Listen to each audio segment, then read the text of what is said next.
Quick-fire questions. Who was the only woman to land on the beaches that day? How did the Allies convince the Nazis an entire army was landing somewhere else? And which secret unit chose the exact D-Day landing zones weeks before the invasion? Don't worry if you're drawing blanks. Here are 5 things you probably didn't know about D-Day, but absolutely should. Meet the USS Texas, a World War I-era battleship still fighting in World War II. On D-Day, she was stationed off Omaha Beach, supporting the U.S. 29th Infantry and the 2nd and 5th Rangers at Point du Hoc. In just 34 minutes, she fired 255 shells, more than she did in 8 days during the North Africa campaign. But her greatest moment came a week later. German forces had retreated inland, now out of range. The solution? Sink the ship. The crew flooded her starboard side, tilting the Texas just enough, 2 degrees, so the portside guns could aim higher. It worked. A 30-year-old warship kept pounding targets simply by leaning. A daring, improvised move that helped change the course of the battle. While real paratroopers dropped behind enemy lines, the Allies staged a phantom invasion. The Operation Titanic. The weapon, scarecrows. Over 500 dummy paratroopers, nicknamed Ruperts, were dropped across Normandy to fool the Germans. Some were rigged with small explosives to simulate self-destructing parachutes. RAF special units even planted loudspeakers, blasting fake gunfire, shouting, and boots on gravel. It worked. The Germans believed a massive drop zone had opened south of the real invasion sites. Entire units, like the 915th Grenadier Regiment, were diverted away from Omaha and Utah Beach. Fake soldiers saved real lives. Normandy's beaches were off-limits to women officially. But that didn't stop Martha Gellhorn.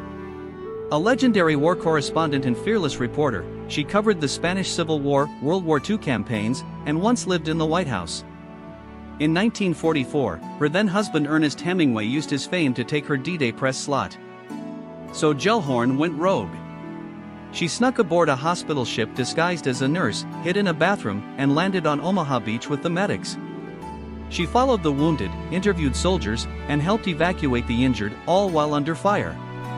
She was arrested afterward, but released. Martha Gellhorn remains the only known woman to land at Normandy on D-Day. And she did it without permission, backup, or fear. They were only 50 feet long, powered by bus engines, and crewed by 4 men. They were the XCraft, miniature British submarines with a top-secret mission. Chart the D-Day beaches, from beneath the sea. In January 1944, special units used them to scout shorelines with sonar and periscopes. They helped identify Gold, Sword, Juneau, Utah, and Omaha as ideal landing zones. Then came the final mission. On June 2, X-20 and X-23 parked themselves 3 miles off the coast, undetected, to guide the invasion fleet with radio beacons and light signals. They had just 64 hours of oxygen, and if the weather delay had lasted a day longer, the mission would have been blown. Instead, they became the first Allied units to enter France days before the landings. One of those subs still survives today. But its role in D-Day? Still underappreciated. Tanks need fuel. And getting fuel across the English Channel after D-Day was nearly impossible. Enter Operation Pluto, pipeline under the ocean. Instead of vulnerable tankers, British engineers built pipelines underwater. Some were made from steel and lead, laid with modified cable ships. Others used massive floating spools called conundrums, dragged behind tugboats. The pipelines ran from the Isle of Wight to Cherbourg, hidden with incredible deception.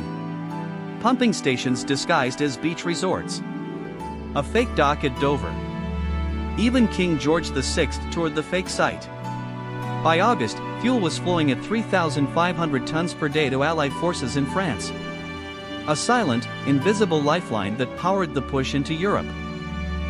A battleship that sank itself on purpose. Fake scarecrows that diverted Nazi troops. A woman who defied every rule. Tiny submarines that scouted the beaches. And a secret pipeline that kept the Allies moving.